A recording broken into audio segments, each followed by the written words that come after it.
Estados Unidos y Rusia iniciaron sus enfrentamientos en 1917, cuando los revolucionarios tomaron el poder creando la Unión Soviética y declararon la guerra ideológica entre las naciones del Occidente. Estados Unidos intervino en la guerra civil mandando unos 10.000 soldados entre 1918 y 1920 y se negó a reconocer el nuevo Estado hasta 1900. Los dos países lucharon contra Alemania durante la Segunda Guerra Mundial, pero esta alianza comenzó a disolverse en los años de 1944 y 1945, cuando el líder ruso Stalin, buscando la seguridad soviética, utilizó el Ejército Rojo para controlar gran parte de la Europa Oriental. El presidente estadounidense Harry S. Truman se opuso ante el gobierno de Stalin y trató de unificar la Europa occidental poniéndola bajo el mando estadounidense. La desconfianza aumentó cuando ambas partes rompieron los acuerdos que se había llegado en la Guerra Mundial y Stalin se negó a realizar su compromiso de hacer las elecciones de Europa Oriental libres. Truman se negó a respetar sus promesas del envío de indemnizaciones hacia Alemania derrotada para la reconstrucción de la Unión Soviética devastada por la guerra. Como se sabe, antes Cuba era una colonia de España. Por lo tanto, Cuba se quiso independizar en 1868, ya que el proletariado y los cubanos de clase baja, que eran esclavos y eran explotados, se rebelaron ante la colonia para terminar también con la esclavitud y pues independizarse. Esta guerra fue en 1868 y se le llamó la Guerra de los 10 años, la cual no pudo lograr nada, ya que se firmaron los tratados de paz antes de que se considerara una independencia. Tiempo después llegó un político y escritor cubano llamado José Martí, el cual venía con las ideas de independizar a Cuba, que se volviera una república con ciudadanos unidos y parar el expansionismo de Estados Unidos en la isla. Pues Estados Unidos ya había invertido en el tabaco, la minería y en el azúcar millones de dólares. Entonces, en 1895, José Martí fundó el Partido Revolucionario Cubano, el cual, gracias a en ese mismo año, impulsó a la independencia de Cuba, de España.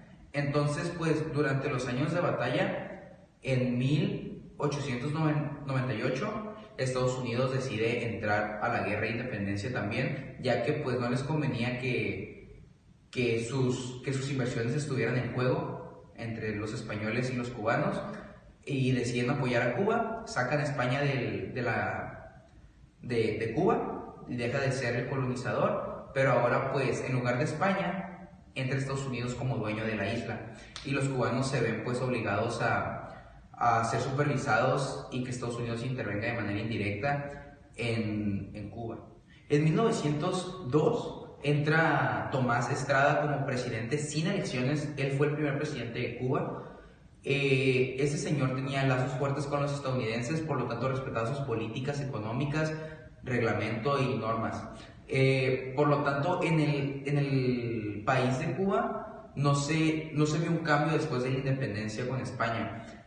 Como seguían los mismos regímenes, los ciudadanos de clase baja, el proletariado y los campesinos pues seguían siendo explotados y pues les pagaban muy poco dinero, entonces no les alcanzaba para mantener a sus familias. Entonces pues básicamente la situación del país seguía igual desde inicios. En 1920 cae el precio del azúcar, lo que provoca una crisis económica en Cuba. Esto genera a que se crea el primer Congreso Obrero Independiente. Al mismo tiempo, movimientos de estudiantiles e intelectuales imperialistas y de izquierda comienzan a surgir y a tomar fuerza. Pero en 1925 entra Gerardo Machado como presidente, quien era un represor y pues tenía fuertes lazos también con los Estados Unidos, por lo tanto respetaba sus políticas y sus formas de gobierno, lo cual a esos movimientos y a estas formas de pensar no les gustaba para nada. Comenzaron a hacer huelgas violentas, rebeliones, hasta que hicieron que este tirano saliera de Cuba. En 1945, Fidel Castro entra a la universidad. Posterior a esto, en 1952, es lanzado para la presidencia por el Partido Ortodoxo. Pero Batista termina con sus aspiraciones ya que da un golpe de Estado. Esto provoca que Fidel lo denuncie ante el tribunal, pero el tribunal no lo culpó de nada. En 1953 los problemas sociales y económicos seguían igual ante la clase media y baja. La corrupción seguía aumentando y pues los problemas seguían iguales. Y fue por esto que pues la mayoría de los ciudadanos se opusieron al régimen. Y fue ahí cuando Castro decide atentar contra el Estado. Pues el 26 de julio del mismo año, Castro junto a sus compañeros de partido y algunos seguidores atacan los cuarteles de Moncada y Carlos Manuel de Céspedes, en donde el ejército de Batista responde brutalmente, dando inicio a guerrillas, las cuales se convirtieron en una revolución. A continuación, les explicaré sobre dos acontecimientos clave para el triunfo de la Revolución cubana. El primero de ellos fue el asalto al cuartel Moncada. El 10 de marzo de 1952, Fulgencio Batista provocó un golpe de Estado en contra del corrupto presidente Carlos Prío Socorrás, asumiendo así la presidencia. Su gobierno fue caracterizado por la represión a la libertad de expresión, de huelga y de reunión. También se estableció la pena de muerte y políticas anticorruptivas para el agrado de Estados Unidos. Es por eso que el 26 de julio de 1953, un grupo de jóvenes revolucionarios decidieron asaltar uno de los más importantes cuarteles del país, el cuartel Moncada en Santiago de Cuba. Sin embargo, al ser inferiores en número y en armas, resultaron todos asesinados o encarcelados. Entre los jóvenes encarcelados se encontraban Fidel y Raúl Castro, quienes fueron sentenciados a 15 años de prisión, pero en 1955 fueron amnistiados y exiliados en México, país donde encontrarían a nuevos aliados y planearían el segundo acontecimiento, la expedición del Yate Grande. Entre sus aliados se encontraba el mexicano Antonio del Conde, quien los abasteció de armas y les consiguió el yate. También estaba Ernesto El Che Guevara, un argentino que se ofreció como ir de médico en la expedición. El 26 de noviembre de 1956 zarparon desde Tuxpan hacia la isla caribeña. 82 hombres fueron los que iban en la tripulación. El 1 de diciembre por la tarde llegaron al municipio de Niquero, en Cuba. Las autoridades mexicanas habían avisado a Fulgencio Batista sobre esta expedición. Es por eso que en cuanto desembarcaron, tuvieron que huir al bosque para esconderse de los aviones que los iban persiguiendo.